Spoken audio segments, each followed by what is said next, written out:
안녕하세요. 저는 서울에 사는 30대 여성입니다. 가끔 다른 사람들 사는 얘기를 듣다 보면 별일이 다 있네 싶은 생각을 하게 되는데, 그럴 때마다 제 얘기도 남들이 들으면 참 황당하겠다는 생각이 들더라고요. 지금은 많이 정리됐지만 그때 일을 떠올리면 아직도 분해서 손이 떨릴 지경이거든요. 그나마 다행인 건 제가 억울하게 당하기만 한 게 아니라 통쾌하게 복수했다는 사실이죠. 그래서 혹시라도 저처럼 막막한 상황에 계신 분들에게 이 이야기가 좋은 본보기가 되지 않을까 하는 마음에 사연을 보내게 됐습니다. 부끄럽지만 용기 내어 털어놓는 제 인생 이야기에 부디 끝까지 귀 기울여 주시길 부탁드립니다. 저는 20대 후반에 친구 소개로 만난 남자와 결혼했어요. 연애 기간 1년 동안 겪어보니 이 사람이면 평생을 함께해도 되겠다 싶었습니다. 결혼 얘기가 나왔을 때 저희 아빠가 망설임 없이 신혼집을 마련해 주셨어요. 아빠는 평생 작은 식당을 운영하신 분입니다.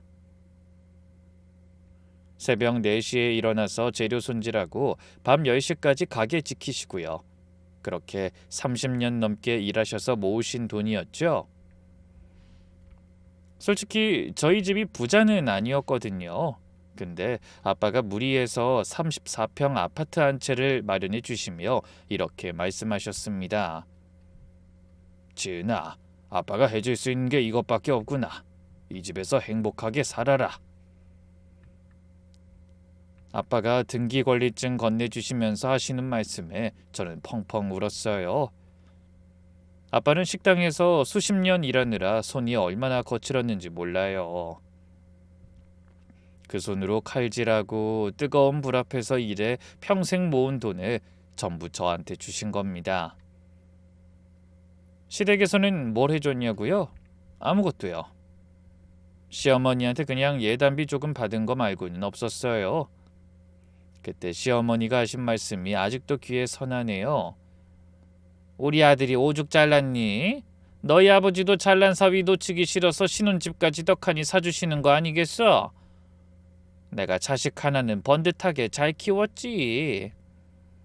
좀 황당했지만 그땐 그러려니 했어요. 좋은 게 좋은 거라고.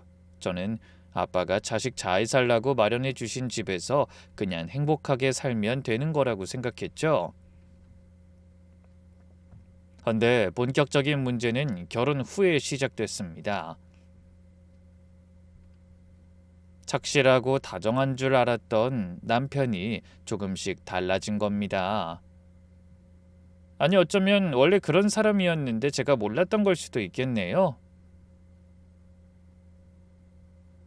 연애할 때와는 다르게 결혼하고 나니까 남편과 생활비 문제로 자꾸 부딪혔습니다.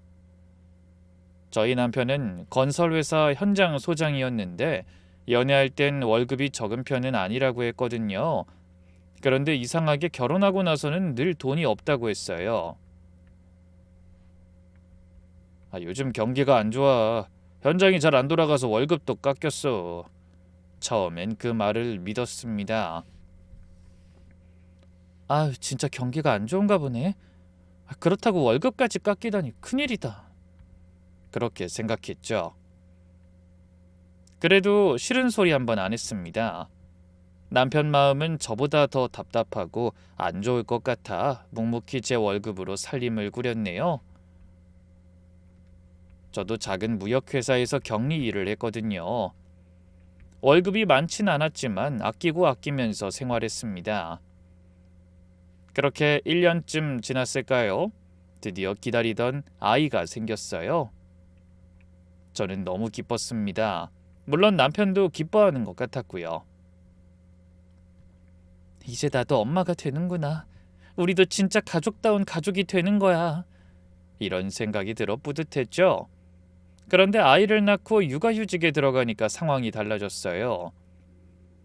제 수업이 없어졌으니 남편한테 생활비를 받아야 아이를 키우고 생활할 수 있었거든요. 헌데 남편이 주는 돈이 저희 세 식구 생활비로는 턱없이 부족했습니다. 애 키우는데 얼마나 돈이 많이 드는지 아시죠? 기저귀, 분유, 아이 병원비, 꼭 필요한 돈만 써도 남는 게 없었어요. 겨우 쌀쌀돈도 빠듯할 지경이었죠. 저는 참다 못해 결혼하고 처음 돈 얘기를 꺼냈습니다.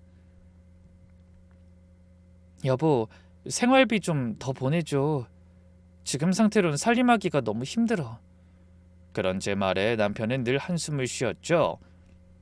지은아, 내가 회사 사정 얘기했잖아. 더 주고 싶어도 줄 돈이 없어.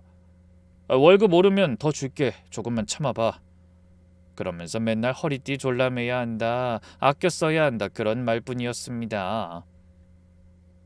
결국 저는 못난 짓을 하고 말았어요. 또 친정에서 도움을 받은 거예요. 제가 직접 부탁한 건 아니지만 애 부녀도 아끼는 딸을 보며 안타까워하던 엄마가 몰래 용돈을 쥐어주신 거죠. 저는 차마 그 돈을 거절하지 못했습니다. 엄마 미안해. 이번 달만. 그이가 월급 오르면 생활비 더 주겠다고 했어.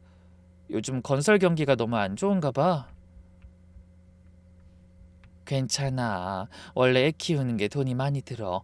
그래도 너희 아빠가 알면 속상해 하실 테니 아빠한텐 말하지 말고. 그러면서 조용히 제 손을 잡아주셨고 한 번도 저를 나무라신 적이 없어요. 하지만 저는 그 상황이 너무나 부끄럽고 죄송했습니다. 신혼집까지 사주신 친정 부모님께 또 손 벌리고 사는 저 자신이 너무나 한심하게 느껴지더라고요. 그래도 남편이 돈이 없다니까 뾰족한 수가 없어 어쩔 수 없는 일이라고 생각했죠.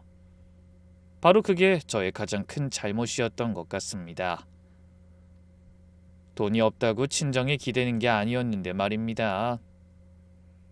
그럼 이쯤에서 시어머니 얘기도 해야 할 것 같네요. 결혼 초부터 시어머니는 저한테 대놓고 이런 말씀을 자주 하셨어요. 지은아, 너 그깟 집 몇 푼이나 한다고 혹시 내 아들 기죽이는 거 아니지? 집만 있으면 뭐하니? 돈을 벌어야지. 우리 민재가 돈 벌어서 먹여 살려주니 네가 마음 편하게 애나 보면서 살 수 있는 거야. 항상 남편한테 고맙게 생각해야 해. 정말 웃기는 말이었어요. 집도 그렇지만 생활비조차 친정의 도움을 받고 있는데 남편이 먹여 살린다니 답답한 말이었죠. 하지만 그때는 시어머니한테 말대답할 생각을 못했습니다. 제가 괜히 나서서 어머니 속을 뒤집으면 남편이랑 사이만 나빠질 게 뻔했으니까요. 원래 남편은 무슨 일이 있어도 무조건 시어머니 편이었거든요.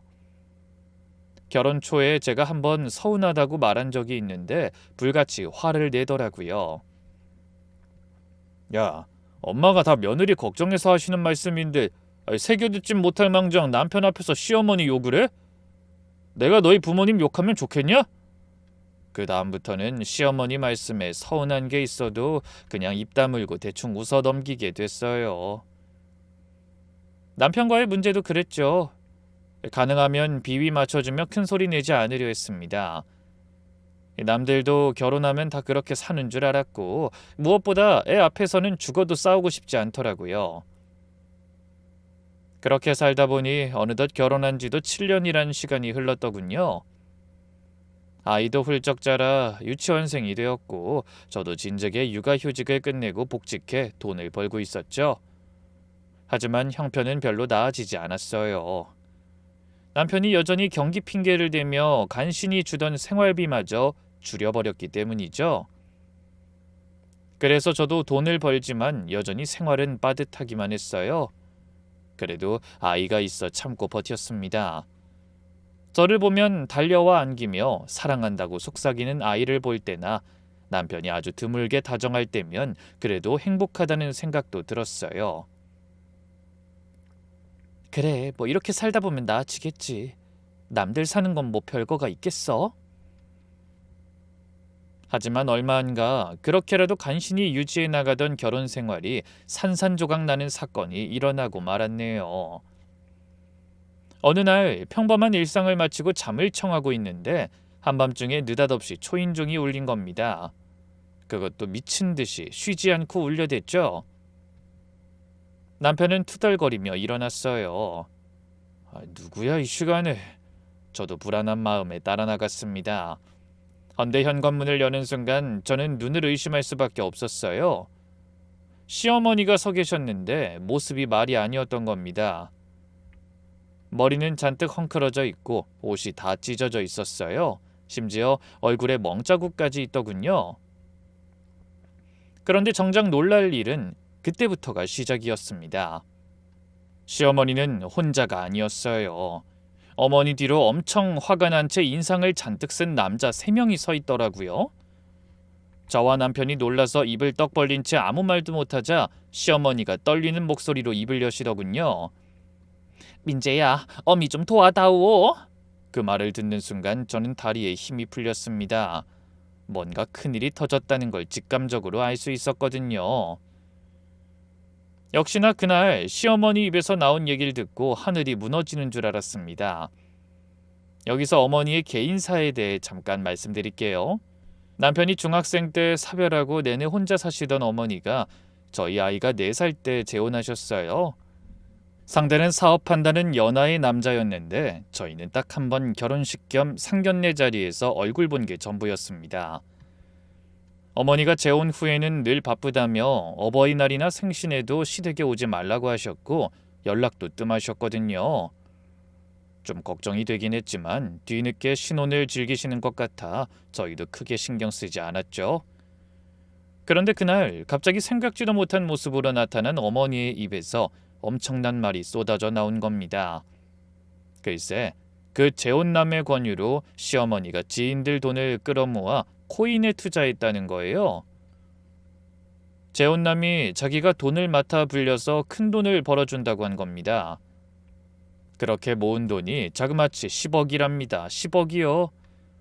그런데 그 돈을 코인에 넣었다가 홀랑 다 날렸다는 거예요. 설상가상으로 재혼남은 남은 돈 조금 챙겨 도망쳐 버렸고요.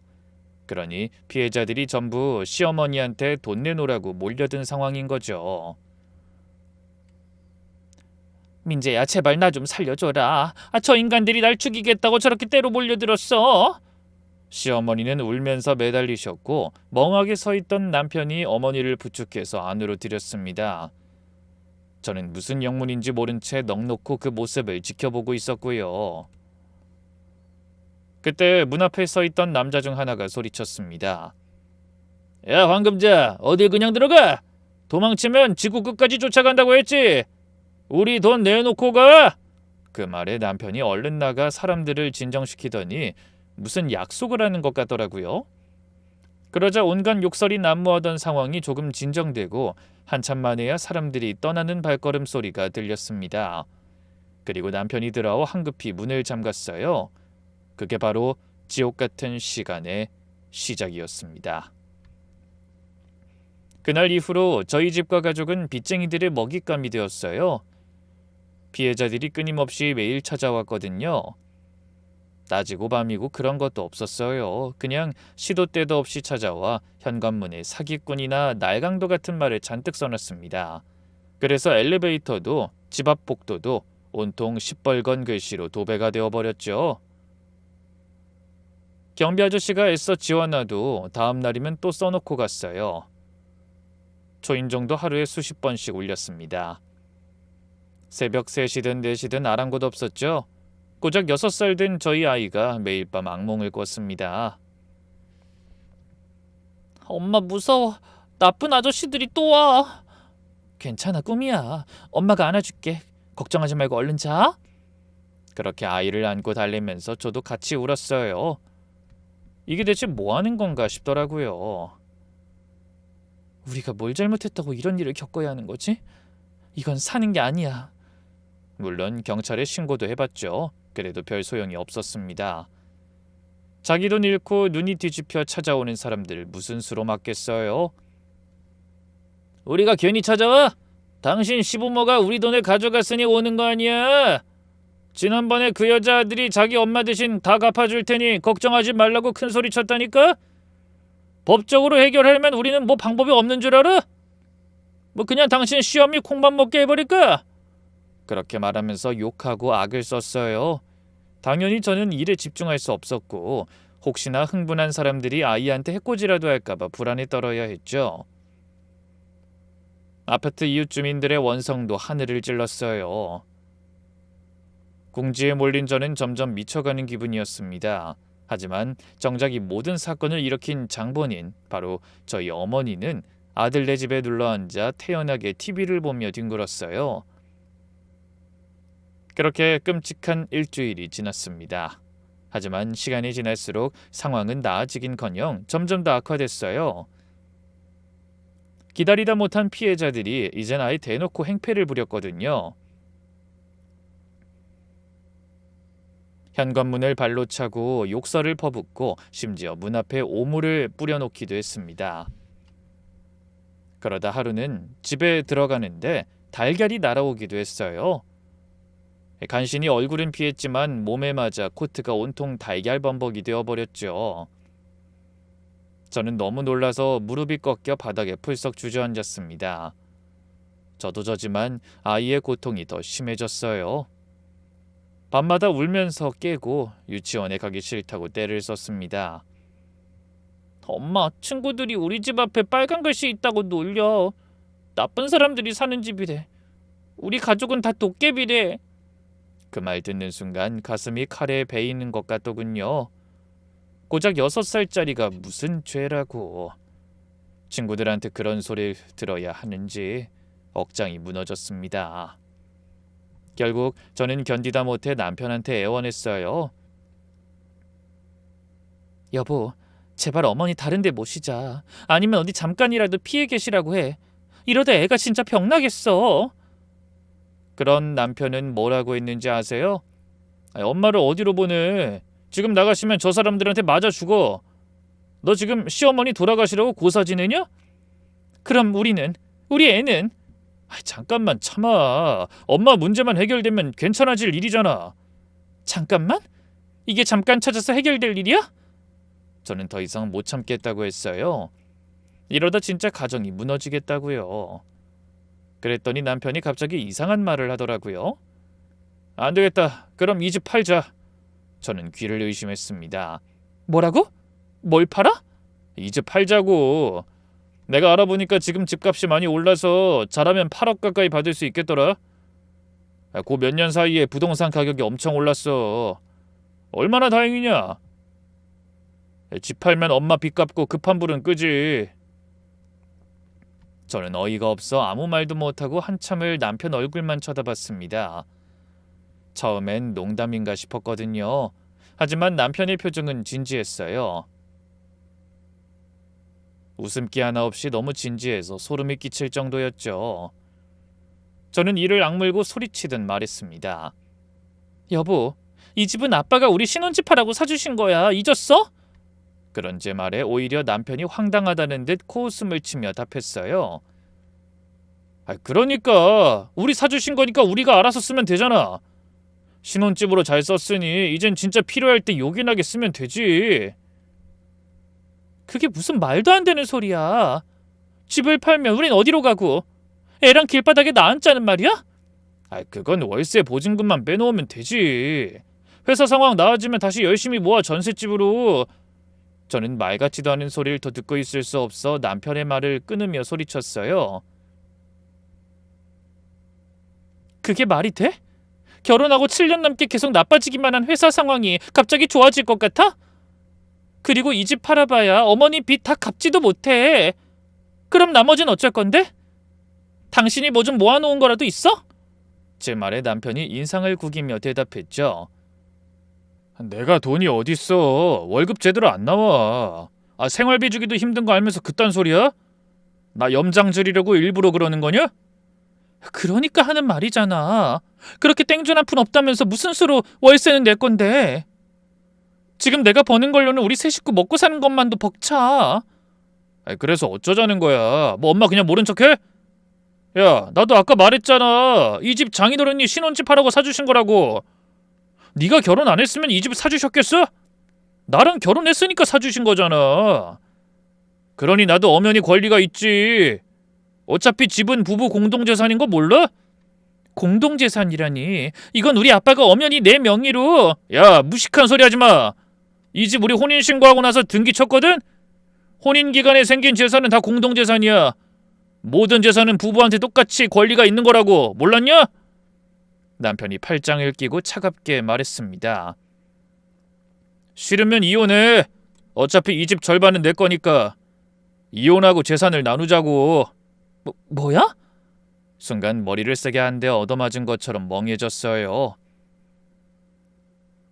이 사람이 지금 무슨 소리라는 거지? 내가 애까지 낳고 7년 넘게 믿고 산 남자가 이런 도둑심보를 가진 인간이었다니. 그때 갑자기 방문이 벌컥 열리며 시어머니가 나타나 거들었습니다. 아마 밖에서 저희 얘기를 몰래 엿듣고 계셨던 것 같더군요. 지은아, 너 그렇게 안 봤는데 아주 인정머리가 없는 인간이구나. 그렇게 시어머니 깜빵에 쳐놓고 싶냐? 내가 사기꾼으로 잡혀가면 너랑 애는 뭐 좋을 것 같아? 평생 사기꾼 전과자 손자라고 손가락질 받으면서 살아야 해. 그래도 좋냐?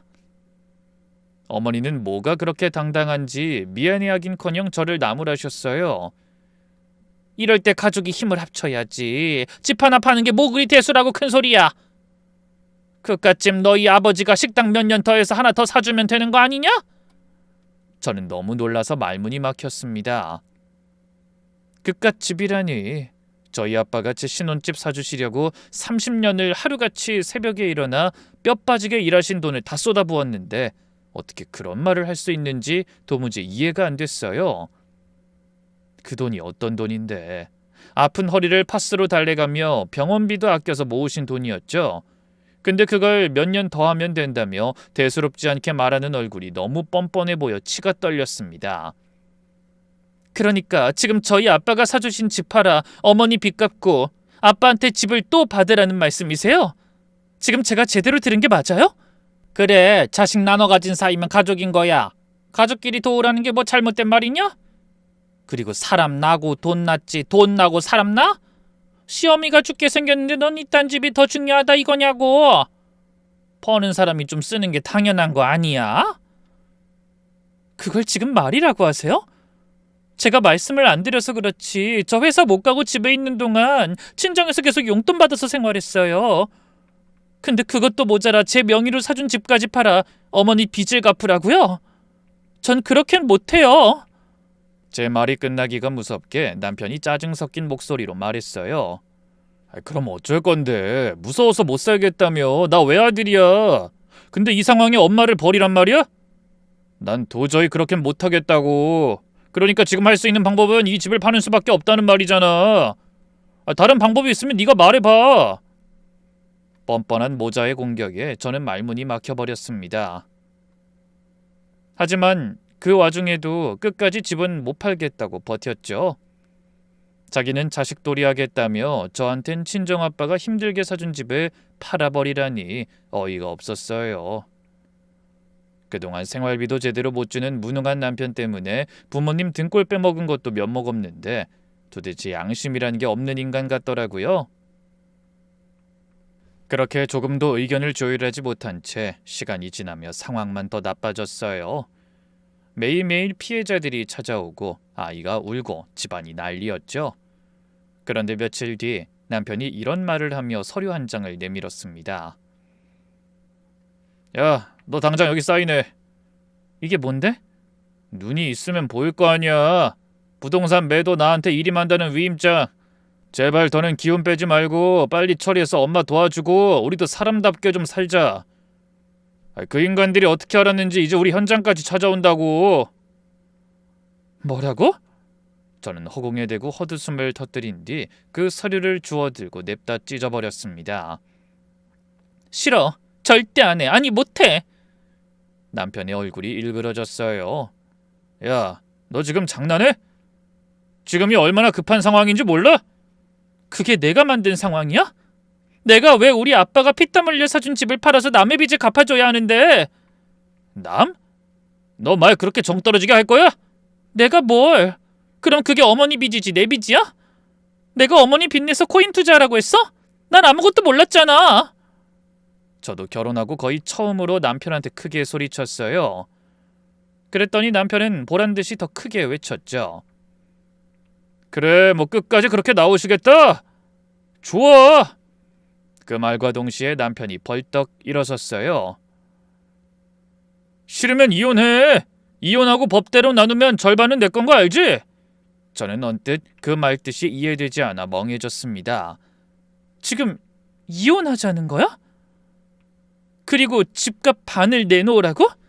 그래, 난 엄마를 도와야겠고 넌 싫고, 그러니까 어쩔 수 없잖아. 난 집값 반이라도 건져서 급한 불이라도 꺼야겠어. 이혼이 싫으면 위임장에 사인해. 선택은 네가 하는 거야. 그 대화를 옆에서 듣던 시어머니가 희죽거리며 입을 여시더군요. 아이고, 내 아들이 이렇게 효자다. 지은아, 너 똑똑하게 선택해라. 이혼하면 너도 좋을 거 없잖아. 애는 무슨 죄니? 이깟집 때문에 부모가 이혼하면 애가 퍽이나 좋아하겠다. 저는 멍해지는 정신을 가다듬고 두 사람을 똑바로 바라봤어요. 이게 가족인가? 어떻게 7년을 한 입을 덮고 산 남편이 저럴 수가 있지? 저는 아무 말도 하지 않고 방으로 들어와 문을 닫은 다음 이불을 뒤집어 쓰고 울었습니다. 아이가 저의 우는 소리를 들을까봐 숨죽여서 한참을 울고 또 울었죠.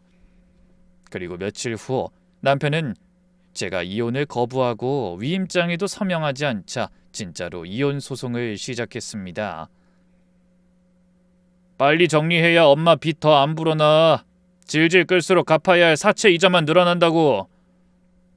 그 말을 듣는 순간 저는 깨달았어요. 아, 저 인간한텐 더 이상 아무것도 기대하면 안 되는구나. 자기 엄마 빚 갚자고 나랑 이혼을 하겠다니. 내가 그동안 뭘 위해서 이 결혼 생활을 포기 못했지? 앞이 캄캄했지만 어떻게 해야 할지 모르겠더군요. 죄 없는 전화기만 들었다가 놨다 반복했지만 누구한테 연락해야 할지도 모르겠더라고요. 친구들한테 얘기하기도 창피하고 친정 부모님께 더욱더 말씀 못 드리겠고요. 결국 저는 전화기를 내려놓고 쓴 눈물만 삼켰습니다. 그런데 남편이 소송을 제기하고 이틀 후 또 예상치 못한 일이 일어났어요. 어떻게 알았는지 피해자들이 제 직장에도 찾아온 겁니다. 한지은 씨 맞죠? 시엄마가 우리 엄마 노후자금 다 날리고 배째라는데 어쩔 거예요? 당신들 뭐하는 인간들이야? 부모가 사고를 쳤으면 자식들이라도 책임을 져야지. 경찰 불러야 정신 차릴 거야? 그렇게 삿대질하며 난리치는 사람들 때문에 저는 어쩔 줄 모르고 쩔쩔맸어요. 직원들이 다 수근거리고 사무실 분위기가 이상해졌죠. 결국 사장님이 절 부르셨습니다. 한준 씨, 개인적인 일로 회사에까지 영향을 주면 안 되죠. 집안일 정리할 때까지 좀 쉬는 게 어때요? 애 봐줄 사람 없다고 해서 육아휴직도 신경 써줬는데 직원들도 동요하고 이대로는 곤란하네요. 내가 상황 봐서 연락하죠. 권고 사직이 분명했어요. 직접적으로 말씀은 안 하셨지만 그냥 나가라는 말을 가능한 좋게 포장하신 거죠. 저는 아무 말도 못하고 입술만 깨물었습니다. 사장님 말씀이 틀린 건 아니었으니까요. 결국 시어머니 일로 저는 오랜 시간 일한 회사까지 그만둬야 했습니다. 조용히 짐을 챙겨 회사를 나오다 돌아보니 눈물이 앞을 가리고 서러움이 복받쳐 올랐어요. 내가 대체 뭘 잘못했길래 이런 꼴까지 당해야 해? 내가 사람들 돈을 들고 튀었어? 내가 사기쳤냐고 왜 나한테 이러는 건데? 하지만 아무리 속으로 소리쳐도 아무것도 달라지는 건 없고 제 속만 까맣게 타들어갔습니다. 하루아침에 회사에서 쫓겨나고 보니 갑자기 어디로 가야 할지 모르겠더군요. 그렇다고 시어머니가 계시는 집으로는 가기 싫었어요. 그래서 저도 모르게 발길이 절로 친정으로 향했습니다. 하지만 막상 친정집 대문 앞에 서니 당당하게 배를 누를 수가 없어 한참을 망설였어요. 뭐라고 말씀드려야 할지 모르겠더라고요. 시어머니가 10억 빚을 지고 도망쳐 저희 집에 와 있다고 하면 얼마나 놀라시겠어요? 그것도 모자라 남편이 집을 안 판다고 하니 이혼 소송을 넣었고 저는 빚쟁이들 때문에 회사에서 쫓겨났다고는 도저히 말할 수가 없었습니다. 몇 번을 생각하고 또 생각해도 차마 입이 떨어지지 않을 것 같았죠. 그런데 하필이면 엄마가 장 보고 돌아오다 대문 앞에서 서성이는 저를 발견하셨어요. 어머 지은아, 너 이 시간에 웬일이야? 이 짐은 다 뭐고? 오늘 회사 안 갔니? 하지만 저는 그 질문에 하나도 답하지 못했습니다. 엄마 얼굴을 보는 순간 그냥 눈물이 터져버렸거든요.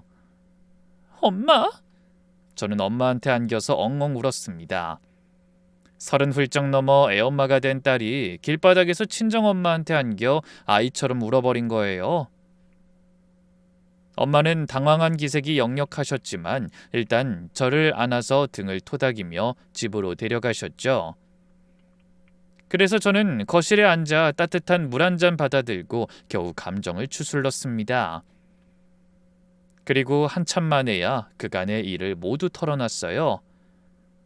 시어머니의 빚 얘기와 남편이 이혼 소송한 얘기, 회사에서 잘린 얘기까지 그동안 참아왔던 일을 전부 시원하게 입 밖으로 꺼내놨습니다. 엄마는 말없이 가만히 들으시더니 한숨을 푹 쉬셨어요. 세상에 그런 일이 있었구나. 우리 지은이 많이 힘들었겠네. 엄마, 나 이제 어떡해? 아빠도 아직 아무것도 모르시는 거지? 아니 어떻게 말해. 아빠가 얼마나 힘들게 해주신 집인데 기막혀 하실 거야. 저는 말하면서 또 눈물을 흘렸어요. 아빠가 그 집 마련할 돈 모으느라 얼마나 고생하셨는지 저랑 엄마는 너무나 잘 알고 있었죠. 해외여행은커녕 국내 여행도 한 번 못 갈 정도로 쉬는 날도 없이 일하며 모으신 돈이었어요. 그런 피와 땀으로 마련해 주신 집을 남편과 시어머니가 자기들 마음대로 좌지우지하려는 걸 알면 얼마나 속상하실지 면목이 없었습니다. 그때 아빠가 장갑을 끼고 집 안으로 들어오셨어요. 오랜만에 가게를 일찍 닫고 들어와 뒷마당에 있는 텃밭에서 일하고 오신 것 같더군요.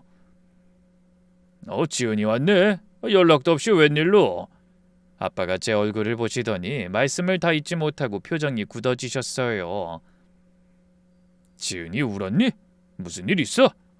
하지만 전 대답하지 못하고 고개를 푹 숙였습니다. 차마 아빠와 눈을 마주치지도 못하겠더라고요. 그래서 엄마가 대신 운을 떼주셨어요. 여보 앉아봐요. 우리 얘기 좀 해야 할 것 같아. 엄마의 심상치 않은 표정을 보고 아빠가 걱정스러운 표정으로 자리에 앉으셨습니다. 여보, 놀라지 말고 들어. 엄마의 말씀이 이어지자 저는 눈물을 훌쩍거렸고 아빠는 가만히 듣고 계셨어요. 표정 변화는 거의 없으셨지만 손등에 핏줄이 붉어지는 게 보이더라고요. 주먹을 꽉 쥐고 계신 것 같았죠. 얘기가 끝나자 아빠가 눈에 힘을 주며 물으셨습니다. 그래서 그놈이 이혼 소송을 넣었다고? 네. 내가 신혼집으로 사준 집 팔아서 시어머니 빚값 짜는 거 거절했다고? 네. 저는 고개를 숙이고 간신히 대답만 했습니다. 아빠한테 너무 죄송해서 고개를 들 수가 없었거든요. 아빠 미안해요. 내가 사람을 잘못 봤어. 아빠가 그렇게 힘들게 일해서 사주신 집인데. 지은아, 고개 들어라. 아빠가 제 말을 끊으셨어요. 저는 천천히 고개를 들고 아빠를 바라보다 깜짝 놀랐어요. 아빠가 눈시울을 붉히고 계시더라고요. 네가 뭘 잘못했니? 잘못은 그 인간들이 한 거지. 울지 마라. 너한텐 아빠 엄마가 있잖아. 그 한마디에 또 눈물이 쏟아졌습니다. 딸의 눈물을 보자 아빠가 거친 손을 들어 올려 제 눈물을 닦고 손을 잡아주며 말씀하셨어요. 마음고생 많았지. 이제 걱정하지 말고 우리 변호사부터 찾아보자. 변호사? 그래. 그놈이 법대로 하자고 했다며. 좋아. 우리도 이대로 당할 순 없지. 해보는 데까지 해보자. 아빠는 눈을 빛내며 말씀하셨지만 전 걱정이 앞섰죠. 근데 아빠, 변호사 비용도 비싸고 들어보니까 법적으로 부부 공동재산이 맞대. 그래서 어쩔 수 없이 재산 분할을 해줘야 할 것 같아요. 포기는 아직 일러. 사람 일은 끝까지 해보지 않으면 모르는 거다. 아빠가 단호하게 말씀하시자 저도 모르게 용기가 샘솟는 기분이었어요. 그래서 집에 돌아오는 길에 이를 악물며 생각했습니다. 그래, 끝까지 가보자. 지든 이기든 절대 포기하지 말고 끝까지 해보는 거야. 그래야 나중에 아이한테도 아빠 앞에서도 떳떳할 수 있지. 다음 날 저는 아빠와 함께 변호사 사무실에 찾아갔어요. 인터넷에서 승률이 높은 이혼 전문 변호사를 찾아본 거죠. 40대 중반쯤 되어 보이는 여자 변호사였는데 제 얘기를 듣더니 단박에 미간을 찌푸리더군요. 남편이 그동안 생활비도 제대로 안 갖다 줬다는 거죠? 네, 늘 돈이 없다고 했어요. 경기가 어려워서 건설업이 힘들고 그래서 월급이 제대로 안 나온다고요. 건설회사 현장 소장이라고 하셨죠? 네. 변호사가 고개를 갸웃거렸습니다. 직급도 높고 그 정도면 급여가 적진 않을 것 같은데 일단 저희가 좀 더 알아볼게요.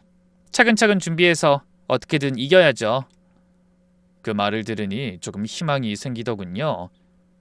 잠시 후 충분한 상담을 나누고 자리에서 일어서려고 하자 변호사가 아빠와 저를 바라보며 한마디 덧붙였습니다. 이혼 소송은 생각보다 길고 힘든 싸움이에요. 상대방이 어떻게 나오느냐에 따라 시간이 정말 오래 걸릴 수 있거든요. 그리고 판결이 어떻게 날지도 100%는 장담하기 어렵고요. 그렇지만 전 최선을 다해볼 생각이니까 의뢰인분도 절대 흔들리지 마세요. 네, 알겠습니다.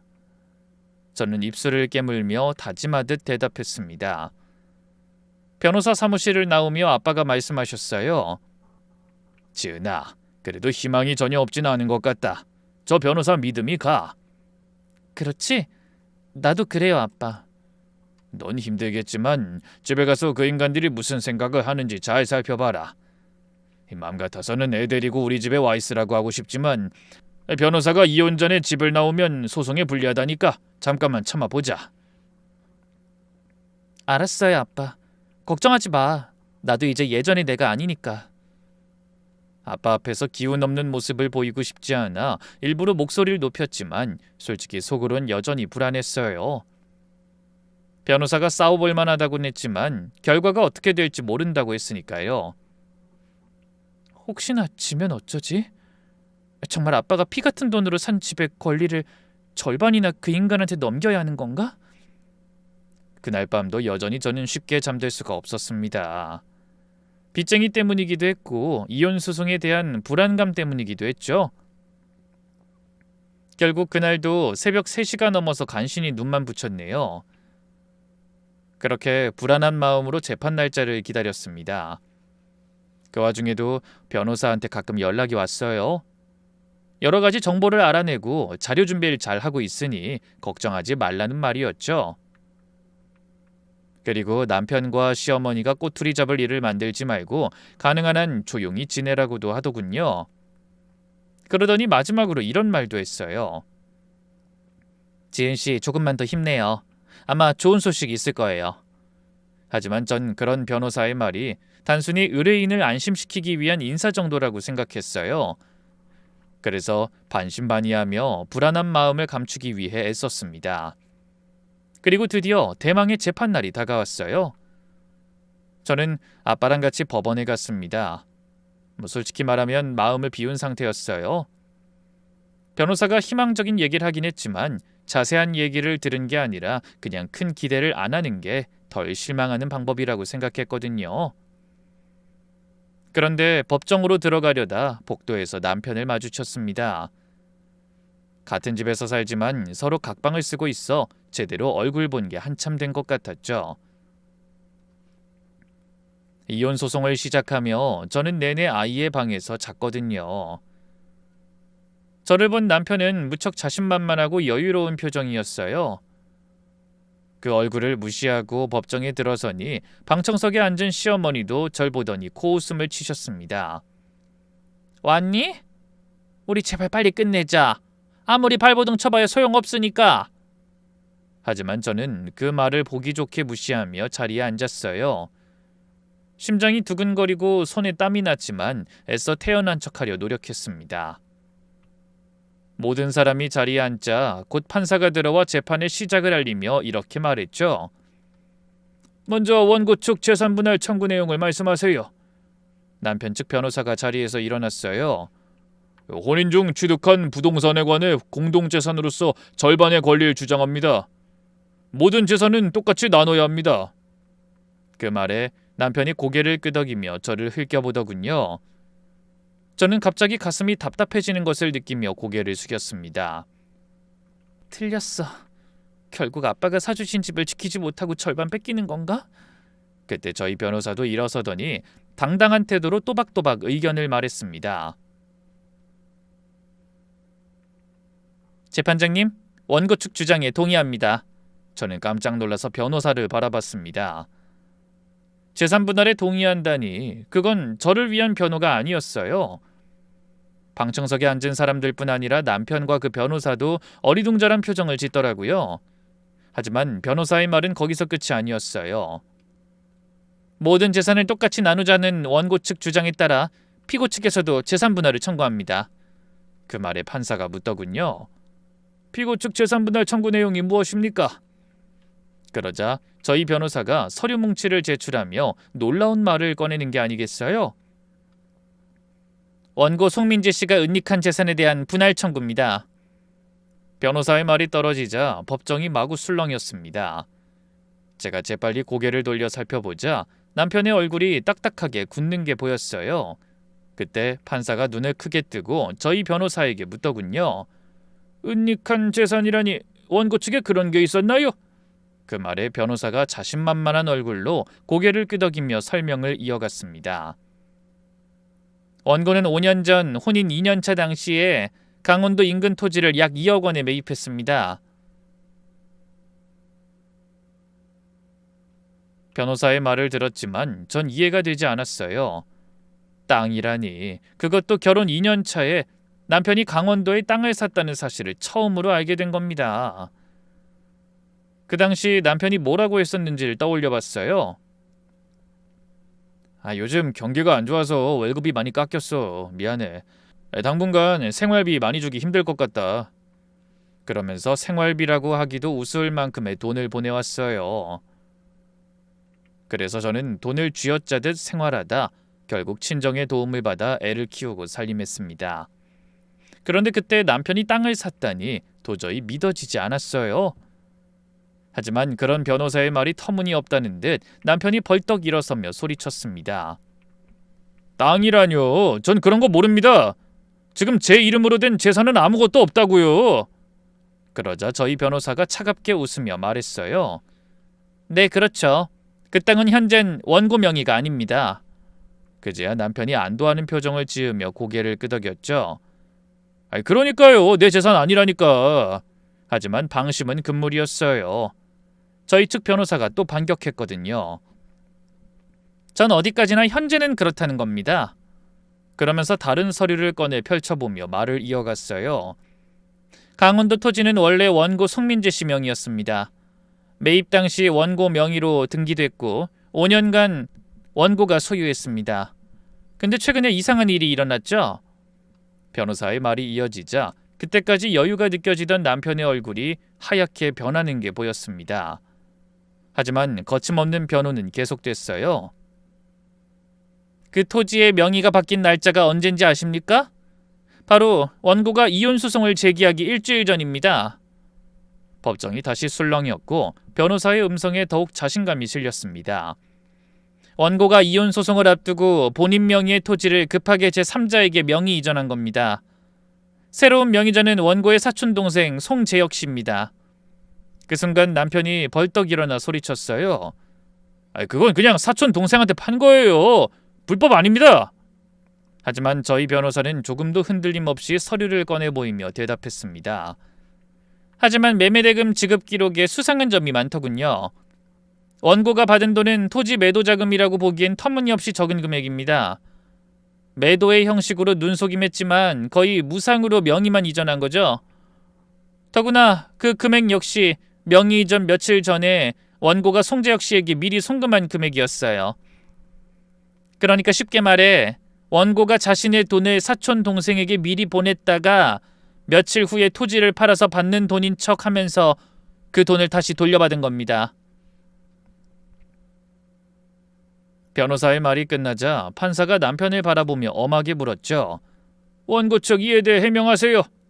하지만 남편의 변호사는 미처 파악하지 못한 내용이었는지 바로 답하지 못하고 허둥댔어요. 그러자 당황한 기색이 역력한 남편이 더듬거리며 대답했습니다. 그건 사촌이니까 싸게 준 건데.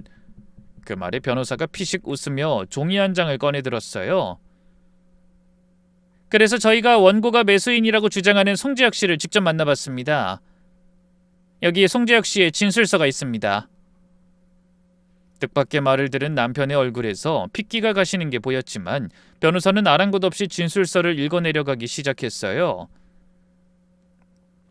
저는 사촌형 송민재에게 땅 명의를 제 이름으로 해달라는 요청을 받았습니다. 형이 이혼하면 재산 분할 당할까봐 잠깐만 맡아달라고 했습니다. 저는 그 부탁을 거절하지 못하고 그냥 명의만 빌려주기로 했습니다. 나중에 이혼 소송이 끝나면 다시 형 이름으로 돌려주기로 했습니다. 법정에 있던 사람들이 일제히 웅성거리자 남편은 시뻘겋게 달아오른 얼굴로 외쳤어요. 아니야, 거짓말이야. 난 그런 적 없다고. 난 애초에 땅 같은 거 없었어. 그런 남편을 향해 변호사가 다부진 목소리로 말했습니다. 거짓말은 원고가 하고 있지 않습니까? 송재혁 씨도 처음에 같은 주장을 하더군요. 그러다 위증과 재산 은닉 공모는 처벌 대상이 될 수 있다고 알려줬더니 바로 사실대로 털어놨어요. 남편이 부들부들 떨며 나지막히 으르렁거렸어요. 재혁이 그 자식이... 그 모습을 본 판사가 물었습니다. 원고 측 더 할 말 있습니까? 남편 측 변호사는 계속 난감한 표정으로 아무 말도 못했어요. 대신 저희 변호사가 다시 입을 열었죠. 재판장님, 아직 말씀드릴 일이 한 가지 더 있습니다. 그러면서 뉴스 기사 내용을 하나 말하기 시작했어요. 이 토지가 있는 지역이 작년에 대규모 관광지와 리조트 개발지로 확정됐습니다. 5성급 호텔과 스키장이 들어서는 지역이죠. 주변 땅값이 10배 이상 올랐고 해당 토지의 현재 시세는 감정 결과... 변호사가 감정 서류를 들어보이며 또박또박 말했습니다. 약 20억 원입니다. 저는 귀로 듣고도 믿기지 않아 멍하니 20억이라는 단어를 곱씹어봤어요. 너무 큰 금액이라 제대로 와닿지도 않았죠. 변호사는 저를 위해 정말 많은 것을 준비했더군요. 원고는 이 토지를 매입할 당시 대출을 받았습니다. 그리고 그 대출을 갚느라 지난 7년간 아내에게 생활비조차 제대로 주지 못한 거죠. 원고가 그렇게 가장의 의무를 소홀히 할 때 피고 한지은 씨는 돈이 없다는 남편의 말만 믿고 친정에서 도움받아가며 생활했습니다. 남편이 자신 몰래 땅을 사고 대출을 갚느라 거짓말하고 있는 줄은 꿈에도 몰랐던 겁니다. 그제야 저도 지난 모든 일이 이해됐습니다. 남편은 저 몰래 혼자 거액의 부동산을 사놓고 회사가 어려워 돈이 없다고 거짓말해온 겁니다. 그 바람에 저는 신혼집뿐 아니라 생활비까지 친정의 도움을 받았던 거예요. 제가 엄마한테 용돈 받고 아이 분유값도 아끼면서 살 때 남편이라는 작자는 몰래 땅을 사고 그 대출을 갚고 있었던 거죠. 헌데 그런 남편의 행태에 충격받은 건 저뿐만이 아니었어요. 갑자기 방청석에 앉아있던 시어머니가 굳어진 얼굴로 소리친 겁니다. 민재야, 저 변호사 말이 진짜야? 내 빚을 갚고도 10억이 남을 만큼 재산이 있으면서 끝까지 숨기고 지은이 집을 팔아 빚을 갚겠다고 한 거냐? 하지만 남편은 고개를 숙인 채 말없이 식은땀만 흘렸습니다. 민재야, 어서 대답해. 정말 너한테 그렇게 엄청난 땅이 있었던 거야? 네가 20억짜리 땅이 있었던 거냐고? 시어머니의 원망 섞인 목소리가 법정에 쩌렁쩌렁 울렸죠. 이 나쁜 자식아. 엄마가 빚쟁이한테 맞으면서 숨어 다니는데 네가 어떻게 이럴 수가 있어? 도대체 언제까지 숨길 생각이었던 거야? 사람들은 웅성거리고 남편은 당황해서 어쩔 줄 몰랐어요. 엄마, 지금은 그런 말 할 때가 아니라고. 나중에 다 설명할게. 설명은 무슨 설명? 부모가 죽을 것 같다고 우는 것보다 돈이 그렇게 중요하디? 네가 어떻게 어미한테 이럴 수가 있어? 내가 혼자 너 키우느라 얼마나 개고생했는지 다 알면서. 그때 판사가 소리쳤습니다. 정숙하세요. 지금 재판 중입니다. 시어머니가 씩씩거리며 아들을 향해 눈을 희번떡거리는 걸 보니 솔직히 속으로 좀 고소했습니다. 둘이 한통속이 되어 저를 무시하고 구박하더니 시어머니 역시 아들한테 철저하게 배신당한 걸 전혀 모르고 있었던 거죠. 그날의 사건 이후 소송은 완전히 저에게 유리하게 흘러갔어요. 남편 측이 아무리 매도를 주장했지만 모든 증거가 그걸 부정하고 있었습니다. 얼마 후에 결국 이런 판결이 내려졌죠. 원고 송민재가 이혼소송 직전에 재산을 제3자 명의로 이전한 것은 명백한 재산 은닉 행위로 인정된다. 따라서 해당 토지는 원고의 재산으로 보고 재산분할 대상에 포함되어야 마땅하다.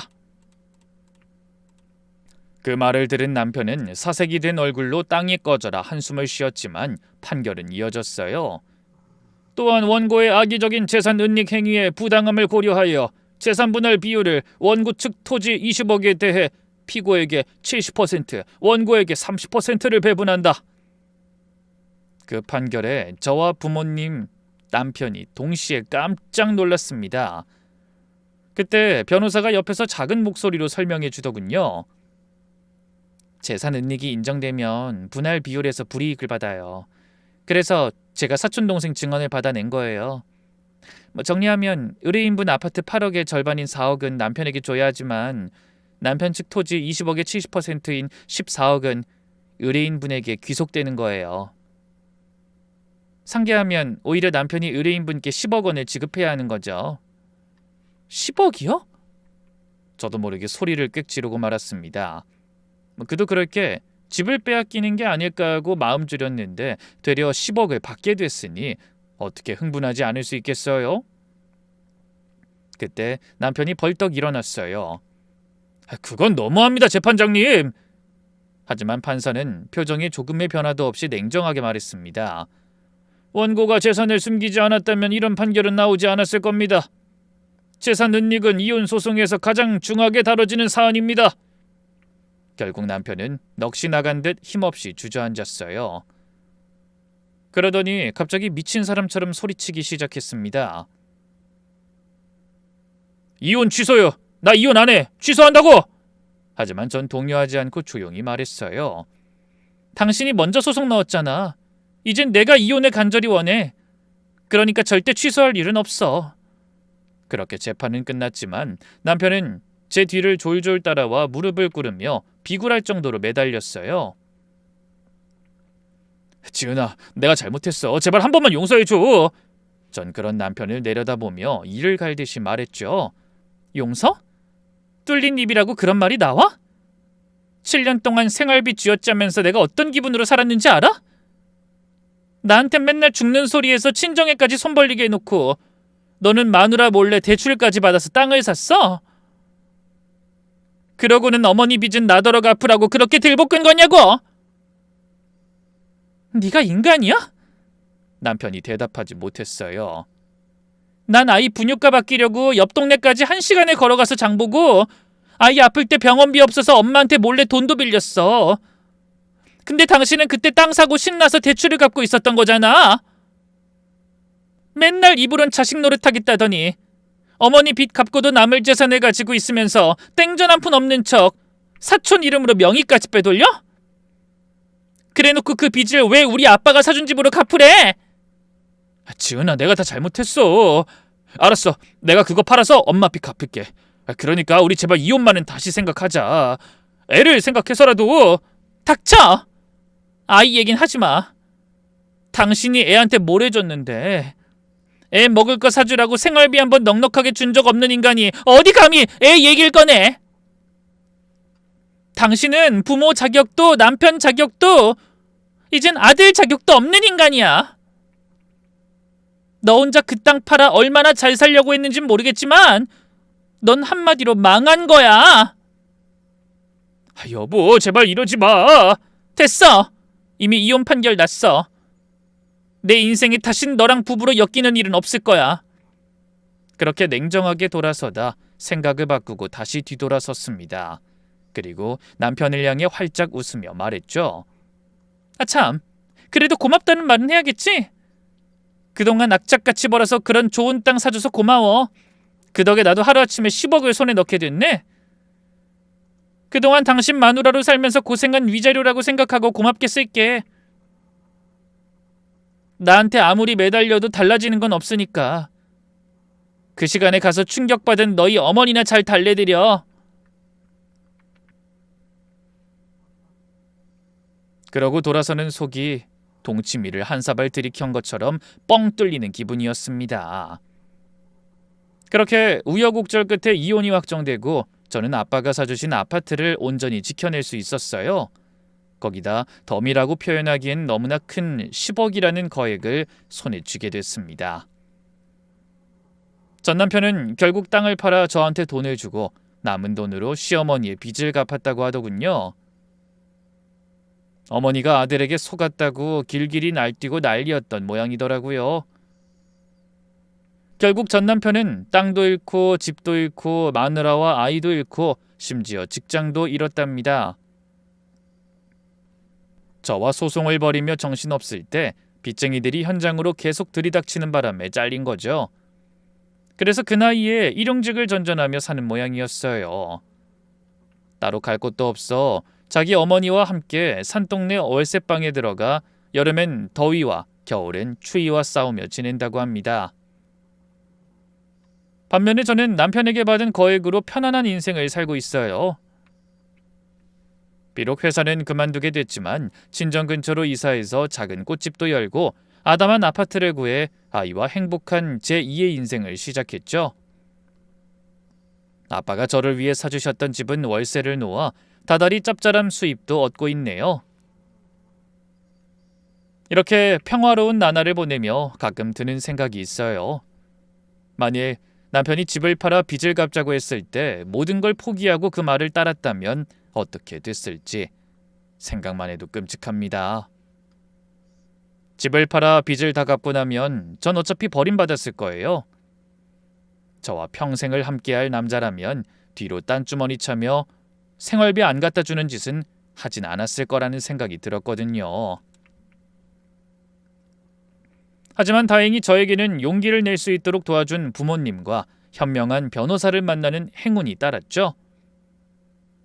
그런 주위의 도움에 감사하며 열심히 살아가는 게 오늘의 제가 할 수 있는 최선이라 생각합니다. 혹시 이런 제 사연이 남 얘기가 아닌 것처럼 느껴지는 분들이 계신가요? 그렇다면 여러분도 포기하지 말고 끝까지 가보세요. 하늘도 용기 내는 자에게 행운을 내리는 게 분명하니까요. 제가 했다면 여러분도 할 수 있습니다.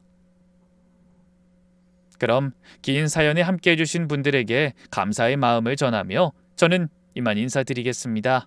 모두 행복한 하루 보내세요.